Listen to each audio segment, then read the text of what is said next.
ಎಲ್ಲಿ ನೋಡಿದರಲ್ಲಿ ಅಂತರ್ಜಾತೀಯ ವಿವಾಹಗಳು,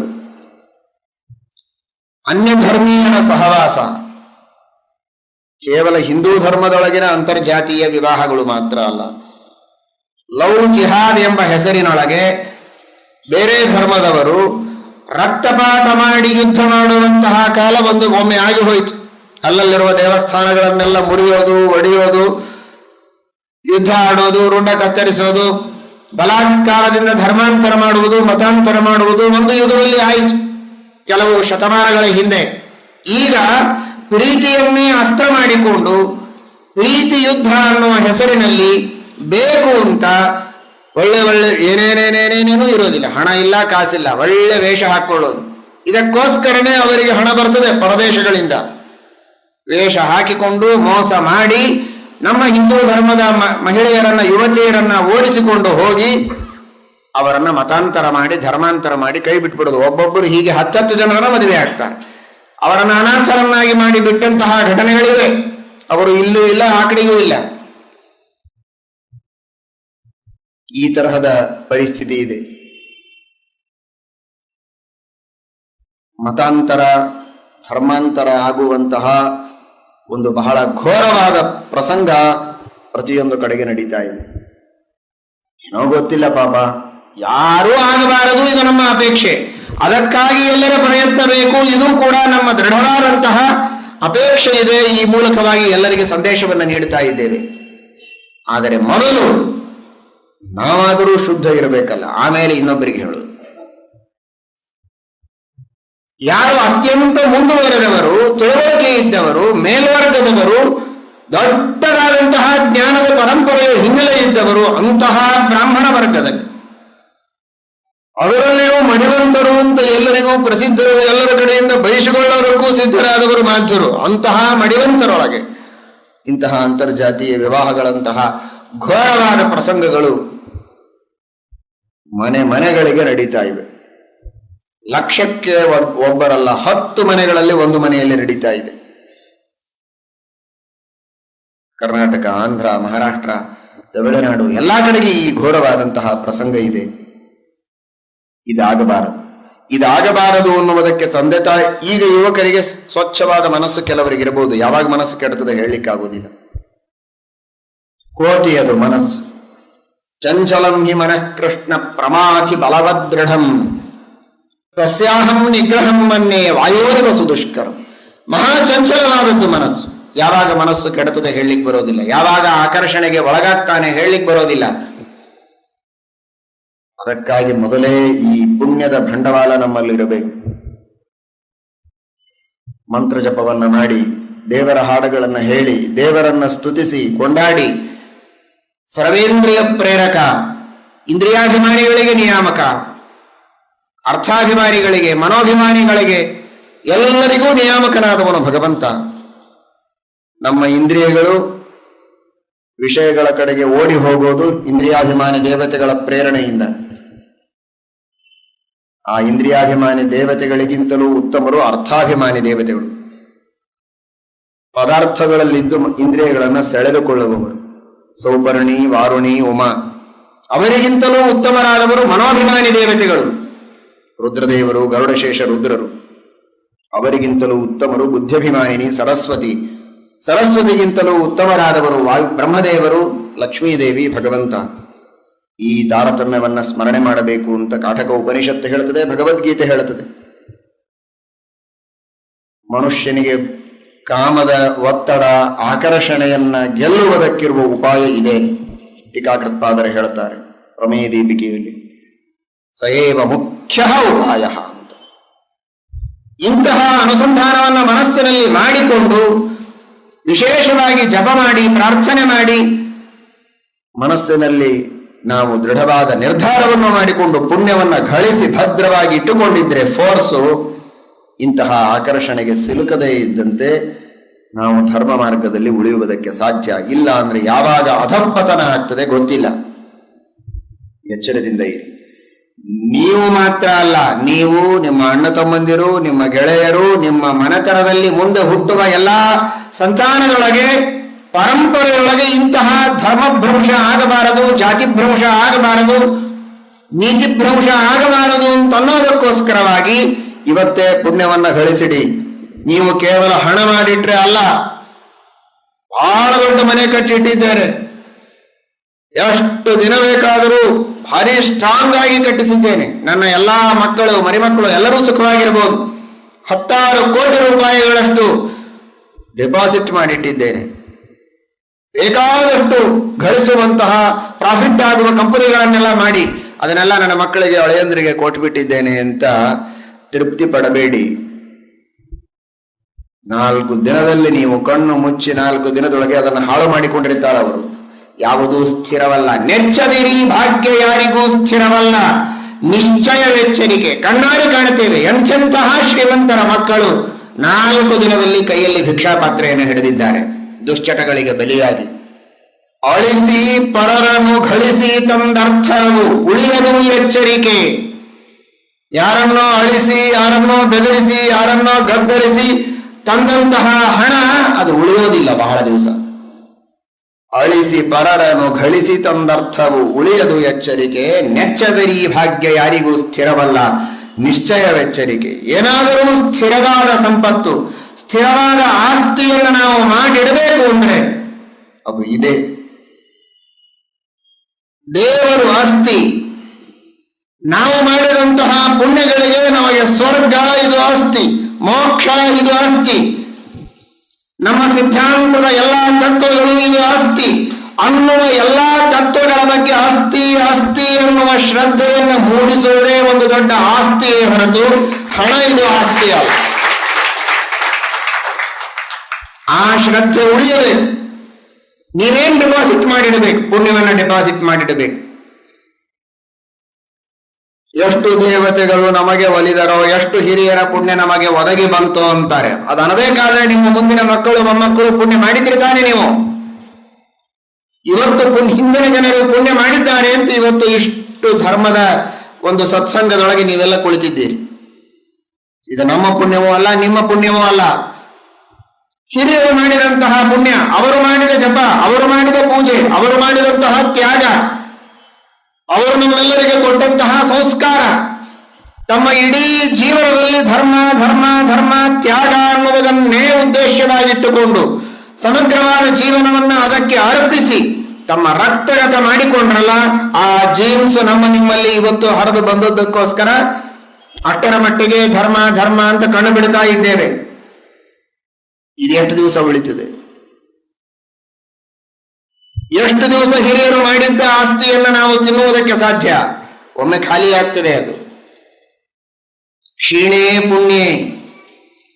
ಪುಣ್ಯ ಕ್ಷೀಣವಾಗ್ತದೆ. ಪುಣ್ಯ ಕೊನೆವರೆಗೂ ಉಳಿಯೋದಿಲ್ಲ. ಮಾಡಿದ್ದು ಬಹಳ ಇದೆ, ನಡೆದಿದೆ.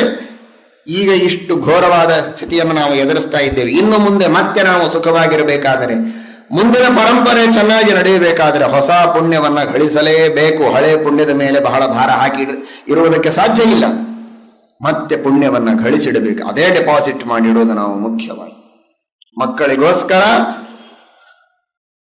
ಏನು ಮಾಡಿಟ್ಟಿದ್ದೀರಿ ಅಂತ ಕೇಳಿದ್ರೆ, ಇಷ್ಟು ಜಪ ಮಾಡಿ ಪುಣ್ಯವನ್ನ ಗಳಿಸಿಟ್ಟಿದ್ದೇನೆ, ಇಷ್ಟು ಪಾರಾಯಣ ಮಾಡಿದ್ದೇನೆ, ಇಷ್ಟು ಶಾಸ್ತ್ರ ಶ್ರವಣ ಮಾಡಿದ್ದೇನೆ, ಇಷ್ಟು ದಾನ ಮಾಡಿದ್ದೇನೆ. ಇದೆಲ್ಲ ಪುಣ್ಯ ನಮ್ಮ ಮಕ್ಕಳು ಮೊಮ್ಮಕ್ಕಳು ಎಲ್ಲರೂ ಧಾರ್ಮಿಕರಾಗಿ, ವಿಷ್ಣು ಭಕ್ತರಾಗಿ, ಪರೋಪಕಾರಿಗಳಾಗಿ, ಶ್ರದ್ಧಾವಂತರಾಗಿ, ತ್ಯಾಗಿಗಳಾಗಿ, ಸಮಾಜ ಸುಧಾರಕರಾಗಿ, ಅರ್ಥಾತ್ ಸಮಾಜದಲ್ಲಿ ಧರ್ಮದ ಪ್ರಸಾರವನ್ನ ಮಾಡ್ತಾ ಧಾರ್ಮಿಕರಾಗಿ ಜಗತ್ತಿನಲ್ಲಿ ಉಳಿಯಲಿ ಎನ್ನುವುದಕ್ಕಾಗಿ ನಾನಿಷ್ಟು ಪುಣ್ಯವನ್ನ ಗಳಿಸಿಟ್ಟಿದ್ದೇನೆ. ಆಗ ನಿಜವಾದ ಆಸ್ತಿ ಮಾಡಿದಂತೆ. ಅದನ್ನು ಮಾಡುವಂತಹ ಆಲೋಚನೆ ನಮ್ಮಲ್ಲಿ ಇರಬೇಕು. ಇವತ್ತಿನ ಸಮಾಜವು ನೀತಿವಂತವಾಗಿ ಉಳಿಯಬೇಕು. ಮುಂದೆ ಬರುವ ಸಮಾಜದಲ್ಲಿಯೂ ಆ ನೀತಿ ಧರ್ಮ ಉಳಿಯಬೇಕು ಅಂದ್ರೆ ಅದಕ್ಕಾಗಿ ಪುಣ್ಯ ಒಂದೇ ಒಂದು ದಾರಿ. ಪುಣ್ಯ ಸಂಪಾದನೆ, ಸಜ್ಜನರ ಸಂಘ, ಸಜ್ಜನರ ಸಹವಾಸ. ಯುವಕ ಯುವತಿಯರು ವಿಶೇಷವಾಗಿ ತಿಳಿದುಕೊಳ್ಳಿ. ಮೊದಲನೆಯದಾಗಿ ಬ್ರಹ್ಮಚರ್ಯದಿಂದ ಜೀವನವನ್ನು ನಡೆಸಬೇಕು. ಮದುವೆಯ ಮೊದಲು ಬ್ರಹ್ಮಚರ್ಯ, ಮದುವೆಯ ನಂತರದಲ್ಲಿಯೂ ಬ್ರಹ್ಮಚರ್ಯ. ಮದುವೆಗೆ ಮೊದಲು ಯಾವ ಸ್ತ್ರೀಯರು ಪುರುಷರನ್ನ, ಯಾವ ಪುರುಷರು ಸ್ತ್ರೀಯರನ್ನ ಕಣ್ಣೆತ್ತಿ ನೋಡುವುದಲ್ಲ. ಬಹಳ ಘೋರವಾದ ಕಾಲ ಬಂದಿದೆ, ಇದು ಗೊತ್ತು. ಅತೀ ಘೋರವಾದ ಕಾಲ. ನಾನು ಮೇಲಿಂದ ಮೇಲೆ ಹೇಳೋದುಂಟು. ಯಾವಾಗೋ ಒಂದು ಸಲ ಸಿನಿಮಾಕ್ಕೆ ಹೋದಾಗ ಅಶ್ಲೀಲ ಚಿತ್ರಗಳನ್ನು ನೋಡ್ತಾ ಇದ್ರು. ಒಂದು ಕಾಲಕ್ಕೆ ಸಿನಿಮಾದೊಳಗೆ ಅಶ್ಲೀಲ ಚಿತ್ರಗಳು ಇರ್ತಿರಲಿಲ್ಲ. ಕ್ರಮವಾಗಿ ಅಶ್ಲೀಲ ಚಿತ್ರಗಳು ಪ್ರಾರಂಭ ಆದವು. ಅದನ್ನು ಯಾವಾಗೋ ಒಮ್ಮೆ ನೋಡ್ತಾ ಇದ್ರು. ಆಮೇಲೆ ಮನೆಗೆ ಬಂತು ಟಿವಿ. ಮನುಷ್ಯನ ಟಿವಿ ತಾತ್ವಿಕ ನಿರ್ಧಾರಕ್ಕೆ ವಿರೋಧಿಯಾದದ್ದು ಟಿವಿ ಅಂದ್ರೆ. ಇವನ ಎಲ್ಲಾ ತತ್ವದ ನಿಯಮಗಳಿಗೆ ವಿರೋಧಿಯಾದ ಟಿವಿ ಅದು ಹೊರಗಿದ್ದದ್ದು ಒಳಗೆ ಬಂತು. ಸರಿ, ಯಾವಾಗೋ ಒಂದ್ಸಲ ತೋರಿಸ್ತಾ ಇದ್ರು, ವಾರಕ್ಕೊಂದ್ಸಲ. ಈಗ ನಿತ್ಯವೂ ತೋರಿಸ್ತಾರೆ. ಅಲ್ಲ, 24 ಗಂಟೆಯೂ ಒಂದಿಲ್ಲ ಒಂದು ಚಾನೆಲ್ ಒಳಗೆ ಒಂದಿಲ್ಲ ಒಂದು ದುರ್ಯೋಧನನ ಕೃತ್ಯ ನಡೀತಾನೇ ಇರ್ತದೆ. ದುರ್ಯೋಧನ ದುಶ್ಯಾಸನರ ಕೃತ್ಯ ಅಂತೂ ಮನೆಗೆ ಬಂದಾಗ ಅದನ್ನು ಒತ್ತಿದ್ರೆ ನೋಡ್ಲಿಕ್ಕೆ ಆಗ್ತಿತ್ತು. ಈಗ ಅದೂ ಬೇಕಾಗಿಲ್ಲ, ಕೈಯಲ್ಲಿ ಮೊಬೈಲ್ ಒಳಗೆ ನೋಡ್ತಾ ಕೂಡಬಹುದು. ಏನ್ ಬೇಡಪ್ಪ, ನೋಡಿ ನೋಡಿ ಸಾಕಾಗಿದೆ ಅಂತ ಹೀಗೆ ಕಣ್ಣು ತೆಗೆದ್ರೆ ಸುತ್ತಲೂ ಪೋಸ್ಟರ್ಸ್, ಎಲ್ಲಿ ನೋಡಿದರಲ್ಲಿ ಹೊಲಸು. ಇದನ್ನು ನಮಗ್ಯಾಕೆ ಹೇಳ್ತಾ ಇದ್ದೀರಿ ಅಂತ ನೀವು ಕೇಳಬಹುದು. ಇಷ್ಟು ಭಯಾನಕವಾದ ಸ್ಥಿತಿ ಇದೆ. ಪ್ರಾಚೀನ ಕಾಲದಲ್ಲಿ ಇರಬೇಕಾದಂತಹ ಮನುಷ್ಯನಿಗಿರುವ ನಿಯಂತ್ರಣ ಬುದ್ಧಿಗಿಂತಲೂ ಇನ್ನೂ ಹೆಚ್ಚಿನ ನಿಯಂತ್ರಣ ಮಾಡಬೇಕಾದ ಅಗತ್ಯ ಇದೆ. ಅದಕ್ಕೋಸ್ಕರ ನಾನು ಹೇಳ್ತಾ ಇದ್ದೇನೆ, ಅವರಿಗಿರೋ ಕಷ್ಟಕ್ಕಿಂತಲೂ ಕಷ್ಟ ಇವತ್ತು ಹೆಚ್ಚಿದೆ ಕಲಿಯುಗದಲ್ಲಿ. ಇಂತಹ ಕಠಿಣವಾದ ಪರಿಸ್ಥಿತಿಯಲ್ಲಿ ಕಣ್ಣು ತೆಗೆದರೆ ಕಷ್ಟ. ಅನಿವಾರ್ಯವಾಗಿ ಡ್ರೈವಿಂಗ್ ಮಾಡುವಾಗಂತಲೂ ಪಾಪ ನೀವು ಕಣ್ಣು ತರದೇ ಡ್ರೈವಿಂಗ್ ಮಾಡ್ಬೇಕಲ್ಲ. ಇನ್ನೊಬ್ರು ಡ್ರೈವಿಂಗ್ ಮಾಡ್ತಾ ಇದ್ರೆ ಕಣ್ಣು ಮುಚ್ಕೊಂಡು ಕೂಡ್ಬೋದು. ಮನೆ ಬಿಟ್ಟು ಹೊರಗೆ ಹೋಗಿ ಮನೆಗೆ ಬರೋ ತನಕ ನಾ ಯಾವ ಪೋಸ್ಟರ್ಸು ನೋಡೋದಿಲ್ಲ ಅಂತ. ಡ್ರೈವರು ಕಣ್ಣು ಮುಚ್ಚಿಬಿಟ್ಟ ಅಂದ್ರೆ ಮುಗಿದೋಯ್ತು. ಆದರೆ ನಿಯಂತ್ರಣ ಮಾಡಿಕೊಳ್ಳುವ ಪ್ರಯತ್ನ ಮಾಡಿ. ಅಶ್ಲೀಲ ಚಿತ್ರಗಳನ್ನ ನೋಡಬೇಡಿ. ನಿತ್ಯದಲ್ಲಿ ದೇವರಿಗೆ ಬೇಡಿಕೊಳ್ಳಿ. ದೇವರು ಶಕ್ತಿ ಕೊಡ್ತಾನೆ, ವಾಯುದೇವರ ಶಕ್ತಿ ಕೊಡ್ತಾರೆ, ಗುರುಗಳು ಅನುಗ್ರಹ ಮಾಡ್ತಾರೆ. ವಿಶ್ವಾಸ ಇಡಿ, ನಂಬಿ ವಾಯುಸ್ತುತಿಯ ಪಾರಾಯಣ ಮಾಡಿ, ಪಠನ ಮಾಡಿ. ನ ನಿಯೋಜಯ ಚಕ್ಷುಂಷಿ ಪರದಾರಾದಿ ದರ್ಶನೆ, ನನ್ನ ಇಂದ್ರಿಯಗಳನ್ನ ದುಷ್ಟ ವಿಷಯಗಳನ್ನ ಪರದಾರಾದಿ ದರ್ಶನ ಮಾಡುವಂತೆ, ಪರಸ್ತ್ರೀ ಪರಪುರುಷರ ದರ್ಶನ ಮಾಡದೇ ಇರುವಂತೆ ನನ್ನ ಇಂದ್ರಿಯಗಳಿಗೆ ಒಳ್ಳೆಯ ಪ್ರಚೋದನೆಯನ್ನ ಮಾಡುವಂತ ಗುರುಗಳಿಗೆ, ವಾಯುದೇವರಿಗೆ, ದೇವರಿಗೆ ಭಕ್ತಿಯಿಂದ ಪ್ರಾರ್ಥನೆ ಮಾಡಿ. ಆ ಪ್ರಾರ್ಥನೆ ಭಕ್ತಿಯ ತೂಕ ಎಷ್ಟಿದೆ ಅಷ್ಟು ನಮಗೆ ಫಲ ಸಿಗ್ತದೆ. ಕ್ರಮವಾಗಿ ಸಿಗ್ತಾ ಹೋಗ್ಬೋದು. ಆದರೆ ಪ್ರಾರ್ಥನೆಯನ್ನು ಪ್ರಾರಂಭ ಮಾಡಿ, ಆದಷ್ಟು ಮಾಡಿ.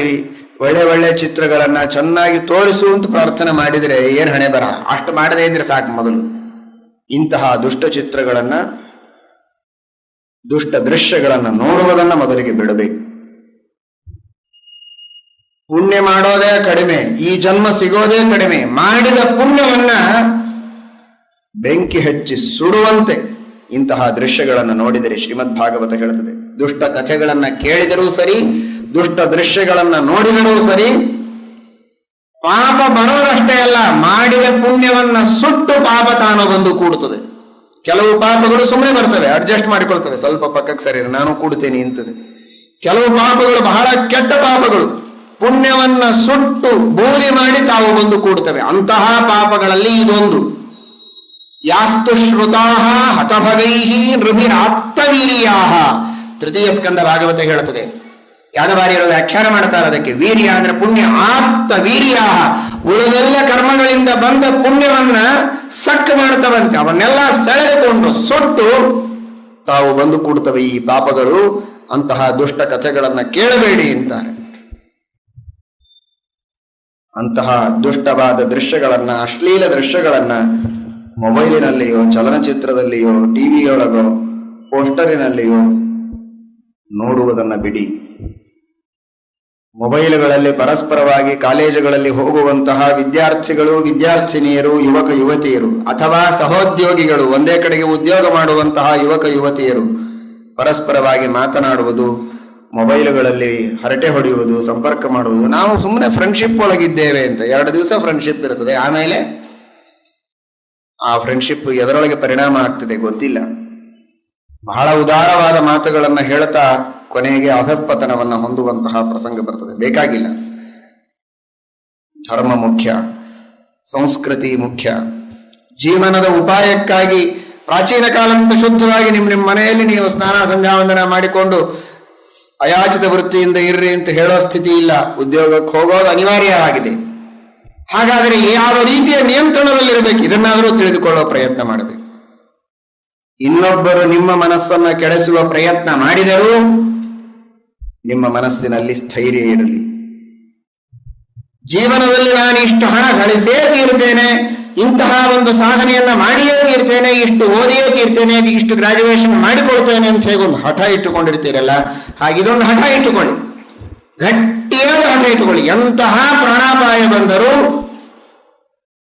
ನಾನು ನನ್ನ ನೀತಿಯನ್ನ, ಧರ್ಮವನ್ನ ನಾನು ಬಿಡೋದಿಲ್ಲ, ಪರಸ್ತ್ರೀಯರ ಪರಪುರುಷರ ದರ್ಶನ ಮಾಡುವುದಿಲ್ಲ, ಅರ್ಥಾತ್ ಈ ಅರ್ಥದಲ್ಲಿ ಅವರ ಸಹವಾಸ ಮಾಡುವುದಿಲ್ಲ, ಅನ್ಯ ಜಾತಿಯ ಸಂಪರ್ಕ ಅಂತೂ ಸರ್ವಥಾ ಮಾಡುವುದಿಲ್ಲ, ಅನ್ಯ ಧರ್ಮದವರ ಸಂಪರ್ಕ ಮಾಡುವುದಿಲ್ಲ, ಕೇವಲ ಎಷ್ಟು ವ್ಯವಹಾರಕ್ಕೋ ಅಷ್ಟು ಮಾತ್ರ ಅನ್ನುವಂತಹ ದೃಢವಾದ ನಿರ್ಧಾರ ಯುವಕ ಯುವತಿಯರಲ್ಲಿ ಮೊದಲಿಗೆ ಬರಬೇಕು.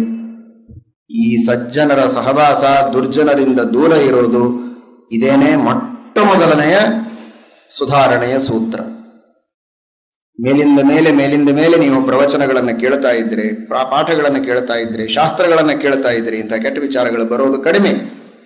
ಇಷ್ಟಕ್ಕೂ ಬಂದ್ರೆ ನಿಯಂತ್ರಣ ಮಾಡಲಿಕ್ಕೆ ವಿವೇಕ ಸ್ವಲ್ಪ ಆದರೂ ಜಾಗೃತವಾಗಿರ್ತದೆ. ದುರ್ಜನರ ಸಹವಾಸದೊಳಗೆ ಮೊದಲಿಗೆ ಹೋಗುವುದು ಬೇಡ. ಸಜ್ಜನರ ಸಹವಾಸದೊಳಗಿರಿ. ಈ ದೃಢವಾದ ಸಂಕಲ್ಪವನ್ನ ಮಾಡಿ ನಿತ್ಯದಲ್ಲಿಯೂ ಇಂತಹ ಸತ್ಕರ್ಮಗಳನ್ನು ಮಾಡಬೇಕು. ವೇಷಭೂಷಗಳನ್ನ ವಿಶೇಷವಾಗಿ ಪುರುಷರಿಗೂ ಸಂಬಂಧಪಟ್ಟದ್ದು, ಸ್ತ್ರೀಯರಿಗೂ ಸಂಬಂಧಪಟ್ಟದ್ದು. ಶಿಖಾ ಇಡಬೇಕು, ಯಜ್ಞೋಪವೀತ ಇರಬೇಕು, ಇದು ಪುರುಷರಿಗೂ ಸಂಬಂಧಪಟ್ಟದ್ದು. ಸ್ತ್ರೀಯರಿಗೂ ವೇಷದ ಬಗ್ಗೆ, ಕೇಶಗಳ ಬಗ್ಗೆ ಸರಿಯಾದ ಆಲೋಚನೆ ಇರಬೇಕು. ಕೇವಲ ಎಲ್ಲ ಹೊತ್ತಿನೊಳಗೂ ಮನೆಯಲ್ಲಿದ್ದಾಗ, ಪೂಜೆ ಮಾಡುವಾಗ, ದೇವರ ಹಾಡು ಹೇಳುವಾಗ, ದೇವಸ್ಥಾನಗಳಿಗೆ ಹೋಗುವಾಗ, ಮಠಕ್ಕೆ ಹೋಗುವಾಗ ಎಲ್ಲಾ ಹೊತ್ತಿನೊಳಗೂ ಪಾಶ್ಚಾತ್ಯ ವೇಷವನ್ನು ಇಟ್ಟುಕೊಂಡು ನಾನು ಭಾರತೀಯ ಅನ್ನೋ ಎಚ್ಚರ ಬರಬೇಕೋ ಬೇಡವೋ? ಭಾರತೀಯ ವೇಷದಲ್ಲಿ ಇರಬೇಕು. ಕೂದಲುಗಳನ್ನು ಕತ್ತರಿಸಿಕೊಳ್ಳುವುದು ವೈಧವ್ಯದ ಲಕ್ಷಣ. ಏನು ವಿಚಿತ್ರ ಅಂದ್ರೆ ಇವತ್ತಿನ ಸಮಾಜದ್ದು ಯಾವುದು ಬೇಡ ಅಂತ ಹೇಳ್ತಾರೆ ಅದನ್ನು ಮಾಡಬೇಕು ಅಂತ ಒಂದು ಹಠ. ಗಂಡ ಸತ್ತ ಮೇಲೆ ವಿಧವೆಯರು ಮುಂಡನ ಮಾಡಿಕೊಳ್ಳಬೇಕು ಅಂತ, ಯಾಕೆ ಮಾಡಿಕೊಳ್ಳಬೇಕು ಅಂತ ಹಠ ಮಾಡುತ್ತಾರೆ. ಸರಿ, ಗಂಡ ಬದುಕಿದಾಗ ಮುಂಡನ ಮಾಡಿಕೊಳ್ಳಬಾರದು, ಮಾಡಿಕೊಂಡೇ ತೀರ್ತೇವೆ ಅಂತ. ಇನ್ನು ಮದುವೆ ಆಗಿರೋದಿಲ್ಲ, ಮುಂಡನ ಮಾಡಿಕೊಳ್ತಾರೆ. ಗಂಡ ಇರ್ತಾನೆ, ಗಂಡನ ಎದುರಿಗೇನೆ ಗಂಡನನ್ನೇ ಸಲೂನಿಗೆ ಕರೆದುಕೊಂಡು ಹೋಗಿ ಮುಂಡನ ಮಾಡಿಕೊಳ್ತಾರೆ ಅವನ ಜೊತೆಗೇನೆ. ಯಾವಾಗ ಬೇಡ ಅಂತಾರೆ ಆವಾಗ ಮಾಡಿಕೊಳ್ಳೋದು, ಮಾಡಿಕೊಂಡಾಗ ಬೇಡ. 32 ಸಂಧಿ ಚೆನ್ನಾಗಿ ಹರಿಕಥಾಮೃತ ಸಾರವನ್ನ ಕಂಠಪಾಠ ಮಾಡಿ, ಎಲ್ಲಾ ದಾಸದ ಎಷ್ಟು ಮಾಡಿದ್ದಾರೆ, ವಿಜಯದಾಸರ ಸಾಹಿತ್ಯ ಎಷ್ಟಿದೆ, ಪುರಂದರದಾಸರದ ಎಷ್ಟಿದೆ, ಎಲ್ಲವನ್ನೂ ಚೆನ್ನಾಗಿ ಮುಖೋದ್ಗತ ಮಾಡಿ ಅಖಂಡವಾಗಿ ಪಠನ ಮಾಡಿ ಮಕ್ಕಳಿಗೆ ಹೇಳಿಕೊಡಿ, ಪ್ರಚಾರ ಮಾಡಿ, ಭಜನೆ ಮಾಡಿ. ಅದಲ್ಲ, ನಾನು ಬ್ರಹ್ಮಸೂತ್ರಗಳನ್ನೇ ಓದಬೇಕು, ವಿಷ್ಣು ಸಹಸ್ರನಾಮ ಓದಬೇಕು. ವೇದಗಳನ್ನು ಯಾಕೆ ನಾವು ಓದಬಾರದು? ನಾವು ಅದನ್ನೇ ಓದಬೇಕು. ನಾವು ಪುಣ್ಯವನ್ನ ಗಳಿಸಬೇಕಾಗಿದೆ. ಪುಣ್ಯ ಯಾವ ವಿದ್ವಾಂಸರ ಕೈಯಲ್ಲಿಲ್ಲ, ಯಾವ ಪೀಠಾಧಿಪತಿಗಳ ಕೈಯಲ್ಲಿಲ್ಲ, ಯಾವ ಶ್ರೀಮಂತ ಗೃಹಸ್ಥರ ಕೈಯಲ್ಲಿಯೂ ಇಲ್ಲ, ಯಾವ ರ್ಯಾಷನಲಿಸ್ಟ್ ಕೈಯಲ್ಲಿ ಇಲ್ಲ. ಪುಣ್ಯ ಕೊಡಬೇಕಾದವನು, ಉದ್ಧಾರ ಮಾಡಬೇಕಾದವನು ದೇವರು. ಯಾವನ್ನ ಯಾರಿಗೆ ಮಾಡು ಅಂತ ಹೇಳಿದ್ದಾನೆ ಭಗವಂತ, ಅದನ್ನ ಅವರು ಮಾಡಿದರೆ ಪುಣ್ಯವನ್ನ ಭಗವಂತ ಕೊಡ್ತಾನೆ ಹೊರತು ಇದನ್ನು ಯಾಕೆ ಮಾಡಬಾರದು, ಅದನ್ನು ಮಾಡಿದರೆ ಏನಾಗ್ತದೆ, ಯಾಕೆ ಇದನ್ನ ಮಾಡೋದ್ರಿಂದ ಪುಣ್ಯ ಕೊಡಬೇಕಾದವು. ಆಯ್ತು, ಎಲ್ಲರೂ ಎಲ್ಲವನ್ನೂ ಮಾಡಿ, ತಪ್ಪೇನದ್ರೊಳಗೆ ಅಂತ ನಾನು ಹೇಳ್ಬೋದು. ಎಲ್ಲರೂ ಚಪ್ಪಾಳೆ ಜಾಡ್ತೀರಾ, ಸಂತೋಷ ಪಡ್ತೀರಾ, ಬೇಕು ಅಂದ್ರೆ ಇನ್ನೊಂದಿಷ್ಟು ಕಾಣಿಕೆ ಜಾಸ್ತಿ ಕೊಡ್ತೀರಾ. ಯಾಕಂದ್ರೆ ನಮಗೆ ಏನ್ ಇಚ್ಛೆ ಇದೆ ಅದನ್ನು ಮಾಡಿ ಅಂತ ಪರ್ಮಿಷನ್ ಕೊಟ್ಟದ್ದಕ್ಕೆ. ಪುಣ್ಯ ಕೊಡುವವರು ನಾವಲ್ಲ. ಏನಿದೆ ಅದನ್ನು ಹೇಳೋದಷ್ಟೇ ನಮ್ಮ ಕೆಲಸವೇ ಹೊರತು ಪುಣ್ಯ ಪಾಪಗಳಿಗೆ ನಿಯಾಮಕನಾದವನು ಭಗವಂತ. ಪುಣ್ಯೇನ ಪುಣ್ಯಂ ನಯತಿ ಪಾಪೇನ ಪಾಪಂ. ಏನು ವಿಧಿ ಇದೆ, ಏನು ನಿಷೇಧ ಇದೆ, ಇದನ್ನು ಚೆನ್ನಾಗಿ ತಿಳಿದುಕೊಳ್ಳಿ. ಯಾರ ಹಿತಕ್ಕಾಗಿ ಹೇಳ್ತಾರೆ ಇದನ್ನು ಅರ್ಥ ಮಾಡಿಕೊಳ್ಳಿ. ಹೇಳುವವರ ಮೇಲೆ ಸಿಟ್ಟು ಮಾಡಿದ್ರೆ ಏನು ಮಾಡೋರಿದ್ದೀರಾ? ಸುಡ್ತೀರಾ ನಮ್ಮನ್ನ? ಹೇಳುವುದು ಶಾಸ್ತ್ರ. ಶಾಸ್ತ್ರ ಹೇಳಿದಂತ ಜೀವನದಲ್ಲಿ ನಾವು ವರ್ತನೆ ಮಾಡಿದರೆ ನಮಗೆ ಹಿತ ಇದೆ. ಇದನ್ನು ಅರ್ಥ ಮಾಡಿಕೊಳ್ಳಿ. ನಾವು ಇನ್ನೂ ಅಜ್ಞಾನಿಗಳಿದ್ದೇವೆ ಬಹಳಷ್ಟು. ಎಲ್ಲವನ್ನೂ ವೈಜ್ಞಾನಿಕ ನಿಶಾಣಕ್ಕೆ ಹಚ್ಚಿ, ವೈಜ್ಞಾನಿಕ ವರಗಲ್ಲಿಗೆ ಹಚ್ಚಿ ತಿಳಿದುಕೊಳ್ಳುವ ಯೋಗ್ಯತೆ ಕೆಲವುದಕ್ಕೆ ಬಂದಿದೆ, ಕೆಲವುದಕ್ಕೆ ಬಂದಿಲ್ಲ. ಪ್ರಾಣಾಯಾಮ ಅಂದ್ರೆ ಏನು ಅಂತ ಗೊತ್ತಿಲ್ಲದೆ ಇದ್ದ ಒಂದು ಸ್ಥಿತಿ ಇತ್ತು. ಇವತ್ತು ಪ್ರಾಣಾಯಾಮದಿಂದ ಸಕಲ ರೋಗಗಳ ಪರಿಹಾರ ಅನ್ನುವುದು ಸಾಬೀತಾಗಿದೆ, ಪ್ರೂವ್ ಆಗಿದೆ. ಯೋಗದಿಂದ, ಪ್ರಾಣಾಯಾಮದಿಂದ ಎಲ್ಲಾ ತರಹದ ರೋಗಗಳನ್ನು ಕಳೆದುಕೊಳ್ಳಬಹುದು, ಮಾನಸಿಕ ಒತ್ತಡಗಳನ್ನು ಕಡಿಮೆ ಮಾಡಿಕೊಳ್ಳಬಹುದು. ಕ್ಯಾನ್ಸರ್ ಇರಲಿ, ಹಾರ್ಟ್ ಅಟ್ಯಾಕ್, ಹಾರ್ಟ್ ಪೇಷಂಟ್ ಇರಲಿ, ಕೊಲೆಸ್ಟ್ರಾಲ್ ಇರಲಿ, ಕಿಡ್ನಿ, ಲಿವರು, ಎಲ್ಲ ರೋಗಗಳನ್ನು ಪ್ರಾಣಾಯಾಮದಿಂದ ಪರಿಹಾರ ಮಾಡಿಕೊಳ್ಳಬಹುದು. ಆಯುಷ್ಯವನ್ನು ಹೆಚ್ಚಿಸಿಕೊಳ್ಳಬಹುದು, ಆರೋಗ್ಯವನ್ನು ದೃಢ ಮಾಡಿಕೊಳ್ಳಬಹುದು. ಇದನ್ನು ಸಾಬೀತುಪಡಿಸಿದ್ದಾರೆ. ಆದರೆ ಇದು ಪ್ರಾಣಾಯಾಮದ ಮಹತ್ವ ಹೀಗಿದೆ ಅಂತ ಕೆಲವು ದಶಕಗಳ ಹಿಂದೆ ಗೊತ್ತಿರಲಿಲ್ಲ.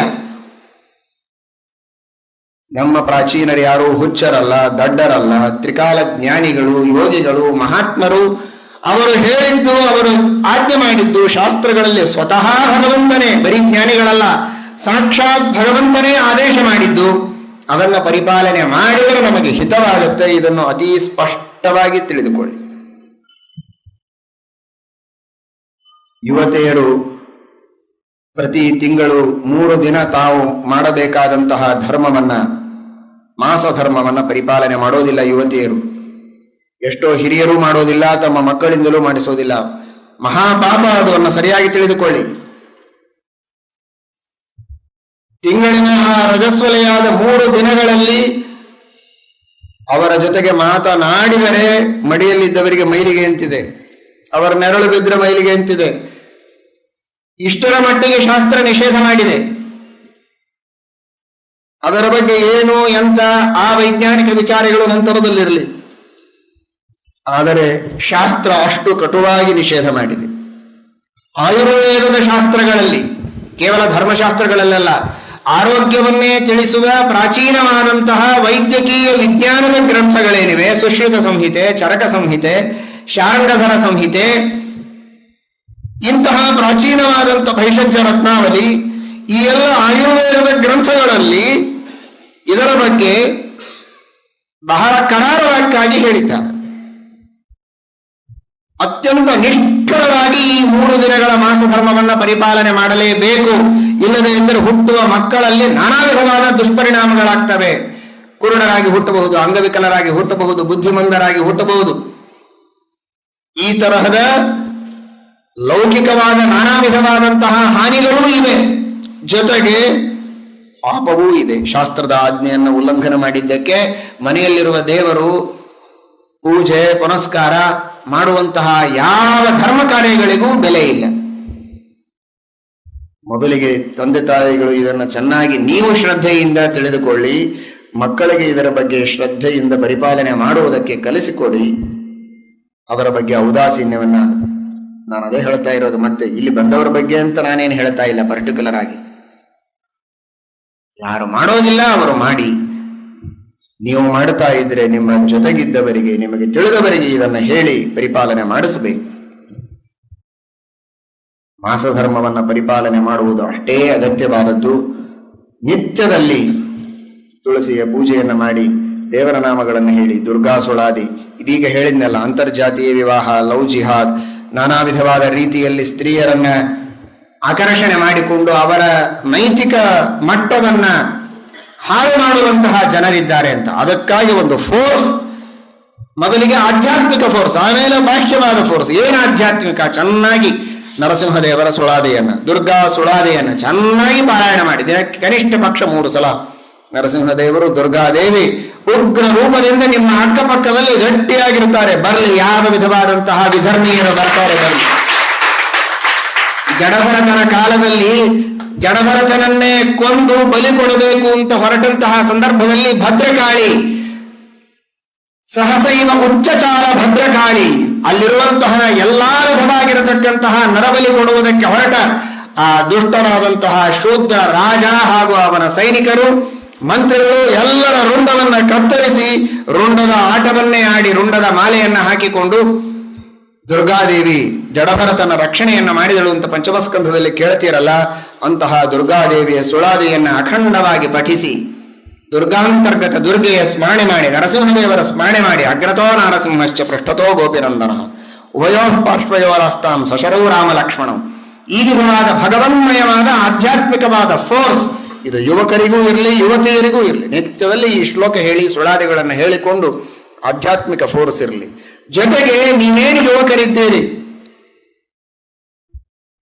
ಯುವಕರಲ್ಲಿ ಒಂದು ಸಂಘಟನೆ ಇರಲಿ. ಯಾವನಾದರೂ ಒಬ್ಬ ಯುವಕ ನಮ್ಮ ಈ ಊರಿನೊಳಗೆ ಅಥವಾ ಈ ಡಿಸ್ಟ್ರಿಕ್ಟ್ ಒಳಗೆ ಸುತ್ತಮುತ್ತ ಈ ತರಹದ ಏನೋ ಒಂದು ಧರ್ಮ ತಪ್ಪಿ ಜಾತಿ ಬಿಟ್ಟು ಹೋಗೋ ಸಂದರ್ಭ ಇದೆ ಅಂತ ಗೊತ್ತಾದ ತಕ್ಷಣ ಅವನನ್ನ ಹಿಡಿದುಕೊಂಡು ಬನ್ನಿ. ಮೊದಲಿಗೆ ನಿಮ್ಮನ್ನು ನೋಡಿದ್ರೆ ಹೆದರ್ಬೇಕು ಅವನು. ಹಾಗಿರ್ಬೇಕು ನೀವು. ನೀವೇ ಅಳ್ತಾ ಹೋಗ್ಬಾರ್ದು. ಅವನಿಗೆ ಬುದ್ಧಿವಾದ ಹೇಳಿ, ತಿಳುವಳಿಕೆ ಹೇಳಿ, ವಿದ್ವಾಂಸರ ಹತ್ರ ಕರೆದುಕೊಂಡು ಬನ್ನಿ, ಪೀಠಾಧಿಪತಿಗಳ ಹತ್ರ ಕರೆದುಕೊಂಡು ಬನ್ನಿ. ಅವನಿಗೆ ತಿಳಿ ಹೇಳಿ ಸಪೋರ್ಟ್ ಕೊಟ್ಟು, ನಾವಿದ್ದೇವೆ ಬೆನ್ನಿಂದ, ನಿನಗೆ ಯಾಕೆ ಚಿಂತೆ ಎನ್ನುವಂತಹ ಮಾರಲ್ ಸಪೋರ್ಟ್ ಕೊಟ್ಟು ಅವನನ್ನು ಹಾದಿಗೆ ತೆಗೆದುಕೊಂಡು ಬನ್ನಿ. ಅದರಂತೆ ಯುವತಿಯರಿಗೆ ಏನೇ ಕಷ್ಟ ಬಂದ್ರೆ, ಅವರಿಗೇನಾದರೂ ತೊಂದರೆ ಆದರೆ ಒಂದು ಸಣ್ಣ ಫೋನ್ ಕಾಲ್ ಮಾಡಿದ್ರೆ ಸಾಕು, ಒಂದು ಯುವಕರ ಫೋರ್ಸ್ ಹೋಗಬೇಕು. ಯಾರವನು ಅನ್ಯ ಧರ್ಮದವನು ಮಾತಾಡ್ತಾನೆ ಇನ್ನೊಮ್ಮೆ ಅಂದ್ರೆ ಅವನು ಬದುಕಿ ಉಳಿಯಲಿಕ್ಕಿಲ್ಲ ಅನ್ನುವಷ್ಟು, ಯಾರನ್ನು ಕೊಲ್ಲಿಕ್ಕೆ ಹೋಗಬೇಡಿ, ಆದ್ರೆ ಬದುಕಿ ಉಳಿಯಲಿಕ್ಕಿಲ್ಲ ಅನ್ನುವಷ್ಟು ಭಯ ಅವನಲ್ಲಿ ಬಂದಿರಬೇಕು. ಆ ತರಹದ ಒಂದು ಫೋರ್ಸ್ ನಿಮ್ಮಲ್ಲಿ ಇರಬೇಕು. ನಾಯಮಾತ್ಮ ಬಲಹೀನೇನ ಲಭ್ಯ ಅಂತ ಹೇಳಿದ ಹಾಗೆ ಆ ಯುಕ್ತಿಯ ಬಲ, ಶಾಸ್ತ್ರದ ಬಲ ಒಂದು ಕಡೆಗೆ, ಆದರೆ ದೈಹಿಕವಾದಂತಹ ಗಟ್ಟಿ ಮೊಟ್ಟಿಯಾದಂತಹ ಬಲ ಇರಲಿ. ಬರೀ ಸಾಫ್ಟ್ವೇರ್ ಇಂಜಿನಿಯರ್ ಆಗಿದ್ದೇವೆ ಅಂತ ಜೇಬಿನ ತುಂಬ ದುಡ್ಡು ಇಟ್ಕೊಂಡು ಮಾತ್ರಕ್ಕೆ ಉಪಯೋಗ ಇಲ್ಲ. ಗಟ್ಟಿಯಾದ ಬಲ ಬೇಕು. 10 ಜನ ಕುಸ್ತಿಗೆ ಬಂದ್ರೆ ಒಂದು ಕೈಯಿಂದ ಕಿತ್ತಿ ಎಸೆತೇನೆ ಎನ್ನುವಂತಹ ಭೀಮಬಲ, ಭೀಮಸೇನೆ ಇದು ತಯಾರಾಗಬೇಕು. ನಮ್ಮ ಮಧ್ವ ಯುವಕರಲ್ಲಿ ಮಧ್ವಾಚಾರ್ಯರ ಮೊದಲನೇ ಅವತಾರ ಭೀಮಾವತಾರ ತಾನೆ. ಅಂತಹ ಭೀಮಸೇನ ದೇವರ ಬಲ ಅದು ಯುವಕರಲ್ಲಿ ಆತ್ಮ ರಕ್ಷಣೆಗೆ, ಪರರ ರಕ್ಷಣೆಗಿರಲಿ. ಈ ತರಹದ ಯಾವುದೇ ವಿಧವಾದ ಪ್ರಸಂಗ ಬಂದಾಗಲೂ ಅದನ್ನು ಗಟ್ಟಿಯಾಗಿ ತಡೆಗಟ್ಟುವುದಕ್ಕೆ ದಾರಿಯಾಗ್ತದೆ. ಅಂತಹ ಒಂದು ಶಕ್ತಿ ನಮ್ಮ ಯುವಕರಲ್ಲಿ ಬರಬೇಕು. ವೃದ್ಧರೆಲ್ಲ ಪಾಠಕ್ಕೆ ಬರ್ತಾರೆ. ಕೆಲವರು ಹೇಳ್ತಾ ಇದ್ರು, ನಮ್ಮಲ್ಲಿ ವಿದ್ವಾಂಸರು ಚೇಷ್ಟೆ ಮಾಡ್ತಾ ಇದ್ರು, ಪಾಠಕ್ಕೆ ಬರುವವರ ವರ್ಣನೆ ಹೇಗೆ, ದಾಸರು ಇವರನ್ನು ನೋಡೇ ಹೇಳಿದ್ದಾರೆ ಅಂತ. ಪಂಡಿತರ ಮನೆಯಲ್ಲಿ ಪಾಠಕ್ಕೆ ಬರುವ ಗೃಹಸ್ಥರನ್ನ ನೋಡೇನೆ ದಾಸರು ಹಾಡಿದರಂತೆ. ಏನ್ ಹಾಡಿದರು? ಹರಿಮೂರ್ತಿಗಳು ಎನ್ನ ಕಂಗಳಿಗೆ ಕಾಣವು, ಹರಿಯ ಕೀರ್ತನೆಯು ಕೇಳದು ಎನ್ನ ಕಿವಿಗೆ, ಹರಿಮಂತ್ರ ಸ್ತೋತ್ರಗಳು ಬಾರದು ಎನ್ನ ನಾಲಿಗೆಗೆ. ಈ ವಯಸ್ಸಿನೊಳಗೆ ಪಾಠಕ್ಕೆ ಬರ್ತಿರ್ತಾರೆ. ಬಂದವರೆಲ್ಲ ಹಾಗಿದ್ದಾರೆ ಎಂದು ನಾನು ಪಾಪ ಹೇಳ್ತಾ ಇಲ್ಲ. ಹಾಗಾಗೋದು ಬೇಡ. ಅವರಂತೂ ಅವಶ್ಯ ಬರಲೇಬೇಕು. ಅಂತಕಾಲೇ ವಿಶೇಷತಃ, ಆ ವಿಶೇಷ ಬೇರೆ, ವಿಶೇಷವಾಗಿ ಸ್ಮರಣೆ ಮಾಡಲೇಬೇಕು ಕೊನೆ ಕಾಲದೊಳಗೆ. ಆದರೆ ತಾರುಣ್ಯ ಇದ್ದಾಗ, ಶಕ್ತಿ ಇದ್ದಾಗ, ಕೌಮಾರ ಆಚರೇತ್ ಪ್ರಾಜ್ಞ ಧರ್ಮಾನ್ ಭಾಗವತಾನಿ ದುರ್ಲಭಂ ಮಾನುಷಂ ಜನ್ಮ ತದಪ್ಯಧ್ರುವಮರ್ಥದಂ. ಅಭಿನವ ಪ್ರಹ್ಲಾದರಾಗಿರಿ, ಅಭಿನವ ಧ್ರುವರಾಜರಾಗಿರಿ ನೀವೆಲ್ಲ. ಮತ್ತೆ ಆ ವಿಧವಾದಂತಹ ತಪಸ್ಸು, ಆ ವಿಧವಾದಂತಹ ಜಪ, ಆ ವಿಧವಾದ ನೀತಿ, ಅಂತಹ ಧರ್ಮ, ಆ ತರಹದ ಸಂಘಟನೆ ಒಬ್ಬರಿಗೊಬ್ಬರಿಗೆ ಸಂಬಂಧ ಇಲ್ಲದೆ ಇದ್ದಾಗಿರಬೇಡಿ. ನಾವೆಲ್ಲರೂ ಒಂದು ಅನ್ನುವಂತಹ ಭಾವನೆಯಿಂದ ನೀವೆಲ್ಲರೂ ಇರಬೇಕು. ಧರ್ಮವನ್ನು ಪರಿಪಾಲನೆ ಮಾಡಬೇಕು. ಇದರಂತೆ ಜಪ, ಮಂತ್ರ, ಪಾರಾಯಣ, ಅಧ್ಯಯನ ಇವುಗಳು ಎಷ್ಟು ಅವಶ್ಯಕನೋ ಅಷ್ಟೇ ವ್ರತಗಳು. ಅವರಲ್ಲಿ ಶ್ರೇಷ್ಠವಾದದ್ದು ಏಕಾದಶಿಯ ವ್ರತ ಅತೀ ಅವಶ್ಯಕವಾದ, ಅತ್ಯಂತ ಅವಶ್ಯಕವಾದ. ಎಷ್ಟೇ ಕಷ್ಟ ಆಗಲಿ ಏಕಾದಶಿಯ ಉಪವಾಸ ಮಾತ್ರ ಬಿಡಬೇಡಿ. ನೀವು ಅದಕ್ಕೆ ಏನು ಉಪಾಯ ಮಾಡ್ತೀರೋ ಮಾಡಿ. ದಶಮಿ ದಿವಸ ಬೇಕು ಅಂದ್ರೆ ನಿಮ್ಗೆ ಎಷ್ಟು ಬೇಕೋ ಅಷ್ಟು ನಿಮ್ಮ ತಾಯಿಗೆ ಹೇಳಿ ಅಥವಾ ಹೆಂಡತಿಗೆ ಹೇಳಿಕೊಂಡು ಹೋಟೆಲಿಗೆ ಮಾತ್ರ ದಯಮಾಡಿ ಹೋಗಬೇಡಿ. ಹೋಟೆಲಿಗೆ ಹೋಗಿ ಹೊಟ್ಟೆ ತುಂಬ ತಿಂದು ಮರುದಿವಸ ಏಕಾದಶಿ ಮಾಡ್ಲಿಕ್ಕೆ ಹೋಗಬೇಡಿ. ಹಾಗಿದ್ರೆ ಏಕಾದಶಿ ಬಿಟ್ಟರೂ ಅಡ್ಡಿ ಇಲ್ಲ. ಮನೆಯಲ್ಲಿ ಶುದ್ಧವಾಗಿ ದೇವರಿಗೆ ನಿವೇದಿತವಾದದ್ದನ್ನು ನಿಮಗೇನು ಬೇಕೋ ಅದನ್ನು ಮಾಡಿಸಿಕೊಂಡು ತಿಂದು ಉಂಡು ಗಟ್ಟಿಮುಟ್ಟಿಯಾಗಿ ತಯಾರಾಗಿ ಏಕಾದಶಿ ಮಾತ್ರ ಪೂರ್ಣ ಉಪವಾಸ ಮಾಡಿ. ಏಕಾದಶಿಯ ಉಪವಾಸ, ಸಂಧ್ಯಾವಂದನ, ಮಂತ್ರ ಜಪ ಇಷ್ಟನ್ನು ಬಿಡಬೇಡಿ. ದೇವರಿಗೆ ನೈವೇದ್ಯವಾಗದೇ ಇದ್ದದ್ದನ್ನ, ಶೂದ್ರರ ಅನ್ನವನ್ನ ಸ್ವೀಕಾರ ಮಾಡಬೇಡಿ. ಶೂದ್ರಾನ್ನಂ ಯಸ್ಯ ನೋದರೆ, ಇಷ್ಟು ಮಿನಿಮಮ್. ಅನೇಕ ಜನ ದೊಡ್ಡ ದೊಡ್ಡ ಮಾತಾಡ್ತಾರೆ. ಪ್ರಾಕ್ಟಿಕಲ್ ಆಗಿ ಹೇಳಿ. ಈಗ ಇಲ್ಲಿದ್ದವರ ಬಗ್ಗೆನೆ, ನಿಮ್ಮ ಬಗ್ಗೆ ವಿಚಾರ ಮಾಡಿ, ದೊಡ್ಡ ವಿಚಾರ ಬೇಡ. ಎಷ್ಟೋ ಜನರಿಗೆ ಹಾಗಿರ್ತದೆ, ಹೇಗಿರಿ, ನಿನಗೆ ಹೇಗಿದೆ ವಿಚಾರ ಮಾಡು. ಮಂದಿಯು ಸಾಬರಿ ಯಾಕೆ? ನಿನ್ನ ಪರಿಸ್ಥಿತಿಯನ್ನು ನೀನು ನೋಡ್ಕೊ, ಆತ್ಮಾವಲೋಕನ ಮಾಡಿಕೊಳ್ಳಿ. ಹೌದು, ನಾನು ಹೋಟೆಲ್ ಒಳಗೆ ತಿಂದ್ರೇನೆ ಬದುಕಬಹುದಾ, ತಿಂದೇ ಇದ್ರೂ ನಾನು ಬದುಕಬಹುದಾ? ಇಷ್ಟ ಆಲೋಚನೆ ಮಾಡಿ. ಯಾರದೋ ಉದಾಹರಣೆ ಕೊಡೋರು, ಎಲ್ಲಿಯೋ ಹೋಗಿರ್ತೇವೆ ಕೆಲಸದ ಮೇಲೆ, ಆಸಾಮಿಗೆ ಹೋಗಿರ್ತೇವೆ, ಅಲ್ಲಿ ಯಾರು ನಮಗೆ ರಾಯಮಠ ಎಲ್ಲಿ ಸಿಗ್ತದೆ, ಇದು ಎಲ್ಲಿ ಸಿಗುತ್ತೆ, ನಾವು ಎಲ್ಲಿ ಹೋಗ್ಬೇಕು, ಊಟ ಎಲ್ಲಿ ಮಾಡಬೇಕು, ಆ ವಿಚಾರ ಆಮೇಲೆ. ಯಾರು ಆಸಾಮಿಗೆ ಹೋಗೋರಿದ್ದೀರಿ ಬನ್ನಿ ಹೇಳ್ತೇನೆ ಅವರಿಗೆ ಹೇಗೆ ಮಾಡಬೇಕು ಅಂತ. ಈಗ ಇದ್ದವರಂತೂ ಯಾರು ಆಸಾಮಿಗೆ ಹೋಗೋರು ಇಲ್ಲಲ್ಲ. ರಿಟೈರ್ ಆಗಿರ್ತಾನೆ, ಕೆಲಸನೇ ಇರೋದಿಲ್ಲ, ಇರೋದೇ ಮನೆಯೊಳಗೆ ಯಾವಾಗಲೂ. ಮುಂಜಾನೆಯಿಂದ ಸಾಯಂಕಾಲದವರೆಗೆ ಮನೆಯೊಳಗೆ ಇದ್ದು ಸಾಯಂಕಾಲ ಹೆಂಡತಿ ಜೊತೆಗೆ ವಾಕರ್ ಹಿಡಿದುಕೊಂಡು ಹೋಗಿ ಹೋಟೆಲ್ ಒಳಗೆ ತಿಂದು ಬರ್ತಾನೆ. ಏನ್ ರೋಗ ಇವನಿಗೆ? ಏನ್ ಅನಿವಾರ್ಯತೆ ಇದೆ? ನಡಿಲಿಕ್ಕಾಗದೆ ವಾಕರ್ ಹಿಡ್ಕೊಂಡು ಹೋಗಿ ತಿಂದು ಬರೋದು ಹೋಟೆಲಲ್ಲಿ. ಇದ್ದಾರಂತ ಮಹಾನುಭಾವರು. ಮನೆಯಲ್ಲಿ ನನಗೆ ಊಟನೇ ಹೋಗೋದಿಲ್ಲ ಅಂತ ನಾವು ಸುಮ್ಮನೆ ಹೋಟೆಲಲ್ಲಿ ತಿನ್ನೋದು. ಮೊನ್ನೆ ಪುರೋಹಿತರಿಗೆ ನಾವು ಅಡಿಗೆಯವರ ಸಭೆ ಮಾಡಿದಾಗ ಮಡಿಯಿಂದ ಅಡಿಗೆ ಮಾಡಬೇಕಪ್ಪ ನೀವೆಲ್ಲ ಅಂತ ಪಾಚಕರಿಗೆ ಅವರಂದ್ರು, ಇವರು ದಿವಸಾನು ಹೋಟೆಲ್ ಒಳಗೆ ತಿಂದು ಬರ್ತಾರೆ, ನಾವ್ಯಾಕೆ ಮಡಿಯಿಂದ ಅಡಿಗೆ ಮಾಡಿ ಹಾಕ್ಬೇಕು ಇವರಿಗೆ ಅಂತ ಅನ್ನೋ ಪ್ರಶ್ನೆ ಬಂತು. ದಯಮಾಡಿ ತಿನ್ಬೇಡಿ. ನೀವು ಮನೆಯಲ್ಲಿ ಎಷ್ಟು ಮಾಡ್ತೀರೋ ಆ ವಿಷಯ ಬೇರೆ, ಆದ್ರೆ ಏನ್ ಮಾಡಿದ್ರು ಮನೆಯಲ್ಲಿ ಮಾಡಿ. ಹೋಟೆಲ್ ಒಳಗೆ ಊಟ ಮಾಡೋದು ಸರ್ವಥಾ ಸರಿಯಾದದ್ದಲ್ಲ. ಮೊದಲಿಗೆ ಚೈನಿ ಮಾಡೋದಕ್ಕೆ ರುಚಿಗೆ ಏನ್ ತಿಂತೀರಿ ಅವರು ಬಿಡಿ. ಅನಿವಾರ್ಯತೆ ಇದ್ದವರು ಹೇಗೆ ಬರೀ ಹಣ್ಣು ಹಾಲು ತಿನ್ನಬೇಕೆ ಅಥವಾ ಅವಲಕ್ಕಿ ಇಂಥದನ್ನು ಕಟ್ಟಿಕೊಂಡು ಹೋಗಬೇಕು, ಏನೋ ಒಂದು ಉಪಾಯ ಮಾಡಬಹುದು. ಅಲ್ಲಲ್ಲಿದ್ದವರ ಮನೆಗೆ ಹೋಗ್ಬೋದು, ಅವರ ಮಠಗಳಿಗೆ ಹೋಗ್ಬೋದು, ಏನೋ ತೆಗೆದುಕೊಂಡು ತಾನೇ ಮಾಡಿಕೊಂಡು ಹೋಗ್ಬೋದು, ಏನಾದರೂ ಉಪಾಯ ಮಾಡಬಹುದು. ಅದು ಅನಿವಾರ್ಯ ಇದ್ದವರಿಗೆ ಶ್ರಮಪಟ್ಟು ಸಾಧನೆ ಮಾಡಬೇಕು. ಉಳಿದವರಿಗಂತೂ ಶ್ರಮವೇ ಇಲ್ಲ.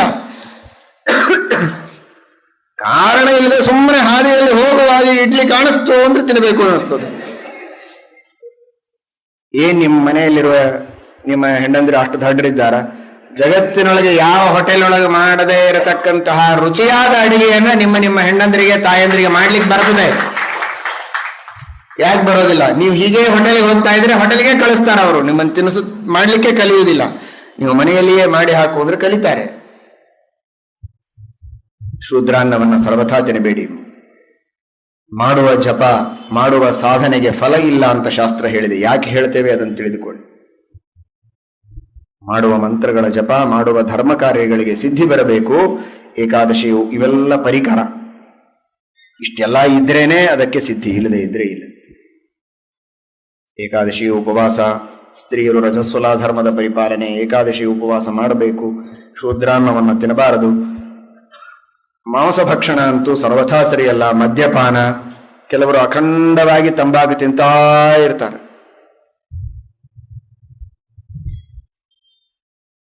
ಅಂಥವೆಲ್ಲ ಮಾಡಬಾರದು. ಅಂತಹ ದುಶ್ಚಟಗಳಿಗೆ ಬಲಿಯಾಗದೆ ಶುದ್ಧವಾದ ರೀತಿಯಲ್ಲಿ ತಾವು ಜೀವನವನ್ನು ನಡೆಸುವಂತಹ ಸಂಕಲ್ಪವನ್ನ ಮಾಡಿ, ಇಷ್ಟು ಬೆರಳೆಣಿಕೆಯಲ್ಲಿ ಬಹಳೇನು ನಾನು ಹೇಳಿಲ್ಲ, ಶೂದ್ರಾನ್ನವನ್ನ ತಿನ್ನಬೇಡಿ, ಸಂಧ್ಯಾವಂದನವನ್ನ ಮಾಡಿ, ಏಕಾದಶಿಯ ಉಪವಾಸವನ್ನ ಮಾಡಿ, ದೇವರಿಗೆ ನೈವೇದ್ಯವಾದದ್ದನ್ನೇ ಮನೆಯಲ್ಲಿ ಮಾಡಿದ್ದನ್ನ ಸ್ವೀಕಾರ ಮಾಡಿ, ಅಂತರ್ಜಾತೀಯ ವಿವಾಹವನ್ನು ಮಾಡಿಕೊಳ್ಳುವುದಾಗಲಿ ಅಂತರ್ಧರ್ಮೀಯ ವಿವಾಹವನ್ನು ಮಾಡಿಕೊಳ್ಳುವುದಾಗಲಿ ಸರ್ವಥಾ ಬೇಡ. ಬೇರೆಯವರು ಆ ರೀತಿಯ ಅಧಪ್ಪತನಕ್ಕೆ ಹೊರಟಿದ್ದಾರೆ ಅಂದರೆ ಅವರಿಗೆ ತಡೆಗಟ್ಟಿ ಶಾಸ್ತ್ರದ ಅಧ್ಯಯನವನ್ನ ನಿತ್ಯ ಅಲ್ಲದೆ ಇದ್ದರೂ ವಾರಕ್ಕೊಂದು ದಿನ ಆದರೂ ಶ್ರದ್ಧೆಯಿಂದ ವಿದ್ವಾಂಸರ ಹತ್ತಿರ ಹೋಗಿ ಅದನ್ನು ಮಾಡಿ ಯಾವುದೇ ವಿಧವಾದಂತಹ ದುಷ್ಪರಿಣಾಮ ಆಗದೇ ಇರುವುದಕ್ಕೆ ನರಸಿಂಹದೇವರ, ದುರ್ಗಾದೇವಿಯ, ವಾಯುದೇವರ ವಿಶೇಷ ಉಪಾಸನೆಯನ್ನು ಮಾಡಿ ಅಂತರ್ಬಲವನ್ನು, ಅಧ್ಯಾತ್ಮ ಬಲವನ್ನು ಬೆಳೆಸಿಕೊಳ್ಳಿ. ನೀವೆಲ್ಲ ಯುವಕರು ಮುಂದೆ ಬರುವಂತಹ ನಮ್ಮ ಸಮಗ್ರವಾದ ಭಾರತ ದೇಶದ ಆಧಾರ ಸ್ತಂಭಗಳು ನೀವೇ. ಯಾವುದೋ ಒಂದು ಊರೊಳಗೆ ಒಂದು ಮನೆಯೊಳಗಿದ್ದೇನೆ ಅಂತ ತಿಳ್ಕೊಬೇಡಿ. ನೀವ್ಯಾರು ನಿಮಗೇನು ಗೊತ್ತು? ನೀವು ಏನಾದರೂ ಸಾಧಿಸುವುದಕ್ಕೆ ಸಮರ್ಥರು. ಎಂತೆಂತಹ ದೊಡ್ಡ ದೊಡ್ಡ ಕ್ರಾಂತಿಕಾರಿಗಳಾಗಿ ಹೋದರು ನಮ್ಮ ದೇಶದೊಳಗೆ. ಅವರೇನು ಬೇರೆ ಅಲ್ಲ, ಅವರಿಗೂ ಎರಡು ಕಾಲು, ಕಣ್ಣು, ಕೈ, ಮೂಗು, ಇದೇ ರಕ್ತ ಮಾಂಸನೇ ಇತ್ತಲ್ಲ ಅವ್ರ ಹತ್ರನು. ಒಳಗೆ ಬಲ ಇದೆ, ಒಳಗೆ ಸತ್ವ ಇದೆ, ಅದಕ್ಕೆ ಕೆಲಸ ಕೊಟ್ಟಿಲ್ಲ, ಅದು ನಶಿಸಿ ಹೋಗ್ತದೆ. ನಾನು ಏನಾದರೂ ಮಾಡಬಲ್ಲೆ, ನನ್ನಂತಹ 100 ಯುವಕರನ್ನ ಧರ್ಮ ಮಾರ್ಗದಲ್ಲಿ ತರಬಹುದು, 1000 ಜನರಿಗೆ ಧರ್ಮ ಮಾರ್ಗದಲ್ಲಿ ನಡೆಸಿಕೊಂಡು ಅವರೆಲ್ಲರಿಗೂ ಅನ್ನ ಹಾಕಿ ಹೊಟ್ಟೆಗೆ ಹಾಕಿ ಸನ್ಮಾರ್ಗವನ್ನು ಉಪದೇಶ ಮಾಡುವಂತಹ ಒಂದು ದೊಡ್ಡ ಸಾಧನೆಯನ್ನು ನನ್ನ ಜೀವನದಲ್ಲಿ ಮಾಡಬೇಕು, ಪರೋಪಕಾರ ಮಾಡಬೇಕು. ನಾನೊಬ್ಬ ಬದುಕಿದರಲ್ಲ, ನನ್ನಂತ 1000 ಜನರಿಗೆ ಹೊಟ್ಟೆಗೆ ಹಾಕಿ ಬದುಕಬೇಕು ಅಂತ ಪ್ರತಿಜ್ಞೆ ಮಾಡಿ 100 ಜನರಿಗೆ ಆದರೂ ಹೊಟ್ಟೆಗೆ ಹಾಕುವ ಯೋಗ್ಯತೆ ಬರ್ತದೆ. ಸಣ್ಣ ದೃಷ್ಟಿಯನ್ನು ಇಟ್ಟುಕೊಳ್ಳುವುದು ಬೇಡ. ಕ್ಷುದ್ರಂ ಹೃದಯ ದೌರ್ಬಲ್ಯಂ ತ್ಯಕ್ತೋತ್ತಿಷ್ಠ ಪರಂತಪ. 1000 ಜನರಿಗೆ ಉಪಕಾರ ಮಾಡಿ ಅವರೆಲ್ಲರಿಗೂ ಸುಖವಾಗಿ ಜೀವನವನ್ನು ಮಾಡುವಂತೆ ದಾರಿ ತೋರಿಸಿ, ಧರ್ಮ ಮಾರ್ಗವನ್ನು ತೋರಿಸಿ, ಜೀವನದ ಮಾರ್ಗವನ್ನು ತೋರಿಸಿ ನಾನು ನಡೆಯುತ್ತೇನೆ, ಅಂತಹ ಒಬ್ಬ ಕ್ರಾಂತಿಕಾರಿ ಆಗ್ತೇನೆ, ಅಂತಹ ಒಬ್ಬ ಸುಧಾರಣಕಾರಿ ಆಗ್ತೇನೆ.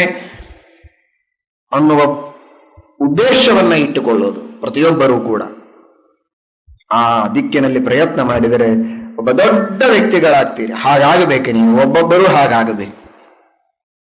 ಅಂತಹ ಆದರ್ಶವನ್ನು ಪ್ರತಿಯೊಬ್ಬ ಯುವಕ ಯುವತಿಯರು ಇಟ್ಟುಕೊಂಡು ಧರ್ಮ ಮಾರ್ಗದಲ್ಲಿ ನಡೆಯಬೇಕು.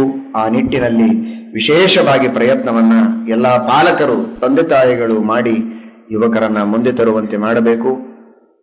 ಯಾವುದೇ ತರಹದ ಸಮಸ್ಯೆಗಳಿದ್ದಾಗಲೂ ಅಂತಹ ಸಮಸ್ಯೆಗಳಿಗೆ ಅನೇಕ ಜನ ತಲೆ ಕೆಡಿಸಿಕೊಂಡು, ಸಣ್ಣ ಪುಟ್ಟ ವಿವಾಹದ ಸಮಸ್ಯೆ, ಮತ್ತೊಂದು ಇಂತಹ ಸಮಸ್ಯೆಗಳಿಗೆ ತಲೆ ಕೆಡಿಸಿಕೊಂಡು ಆತ್ಮಹತ್ಯೆ ಮಾಡಿಕೊಳ್ಳುವ ಸ್ಥಿತಿಗೂ ಹೋಗುವವರಿದ್ದಾರೆ. ಅದಕ್ಕೆಲ್ಲ ಅಪರಿಪಕ್ವತೆ ಕಾರಣ, ತಿಳುವಳಿಕೆ ಇಲ್ಲದೇ ಇರುವುದು ಕಾರಣ, ಸಜ್ಜನರ ಸಹವಾಸ ಇಲ್ಲದೆ ಇರುವುದು ಕಾರಣ. ಸಜ್ಜನರ ಸಹವಾಸದೊಳಗಿರಿ, ಶಾಸ್ತ್ರಗಳನ್ನ ಕೇಳಿ, ದೊಡ್ಡವರ ಆದರ್ಶಗಳನ್ನ ಕೇಳಿ.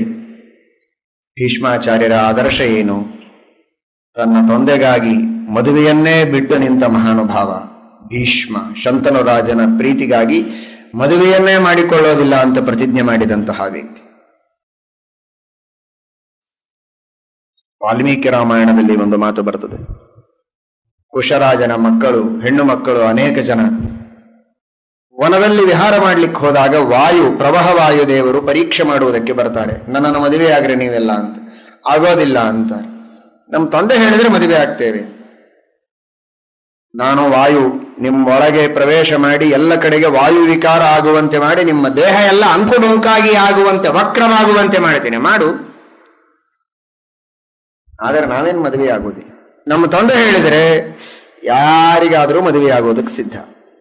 ಆದರೆ ನಾವು ಹೊರಗಿಂದ ಹೊರಗೆ ಮದುವೆ ಮಾಡಿಕೊಂಡು ಹೋಗೋದಕ್ಕೆ ನಾವೇನು ತಯಾರಾಗುವುದಿಲ್ಲ.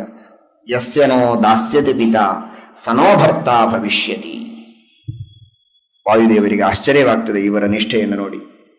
ಅನುಗ್ರಹ ಮಾಡಿ ಹೋಗ್ತಾರೆ. ಯಸ್ಯನೋ ದಾಸ್ಯತಿ ಪಿತಾ ಸನೋ ಭರ್ತ ಭವಿಷ್ಯತಿ. ತಂದೆ ತಾಯಿಗಳು ಸಂತೋಷದಿಂದ ಯಾರಿಗೆ ಒಪ್ಪಿಸಿ ಕೊಡ್ತಾರೆ ಅಲ್ಲಿ ನಾನು ಹೋಗ್ತೇನೆ, ಸುಖವಾಗಿರ್ತೇನೆ. ಈ ನಿರ್ಧಾರ ಇರಬೇಕು. ಎಷ್ಟು ವಿಚಿತ್ರ! 9 ತಿಂಗಳು ಗರ್ಭದಲ್ಲಿ ಇಟ್ಟುಕೊಂಡಾಗಿನಿಂದ ಬೆಳೆಸಿ, ಓದಿಸಿ, ಎಲ್ಲಾ ಮಾಡಿ, ದೊಡ್ಡವರನ್ನ ಮಾಡಿ, ತಮ್ಮ ತುತ್ತು 4 ಕಡಿಮೆ ಮಾಡಿ ಇವರಿಗೆ ತುತ್ತು ಹಾಕಿ ಬೆಳೆಸಿ, ಬಡತನದಲ್ಲಿ ಎಷ್ಟು ಕಟ್ಟುಪಟ್ಟಿರ್ತಾರೆ ತಂದೆ ತಾಯಿಗಳು. ಇಷ್ಟೆಲ್ಲಾ ಮಾಡಿದ ತಂದೆ ತಾಯಿಗಳು ಕಣ್ಣೀರಿಡ್ತಾ ಅಳತಾ ಮನೆಯಲ್ಲಿ ಕೂತರೂ ಇವರಿಗೆ ಅದು ದೊಡ್ಡದಾಗೋದಿಲ್ಲ. ಹತ್ರ ಹಳ್ಳಿ ಅಂತಾರೆ, ತಾವು ಯಾವುದೋ ಮದುವೆ ಮಾಡ್ಕೊಂಡು ಓಡಿ ಹೋಗಿಬಿಡ್ತಾರೆ. ಇವರಿಗೆ ಮುಖ ತೋರಿಸೋ ಹಾಗಿರೋದಿಲ್ಲ ಸಮಾಜದ ಮಧ್ಯದಲ್ಲಿ. ಅಷ್ಟು ದುಃಖ ಪಡ್ತಾರೆ. ಅದರ ಬೆಲೆ ಇಲ್ಲ ಇವರಿಗೆ.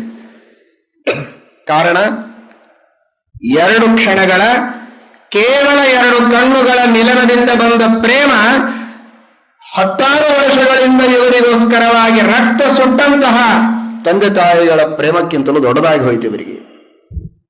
ಎಂತಹ ಅನ್ಯಾಯ ಇದು!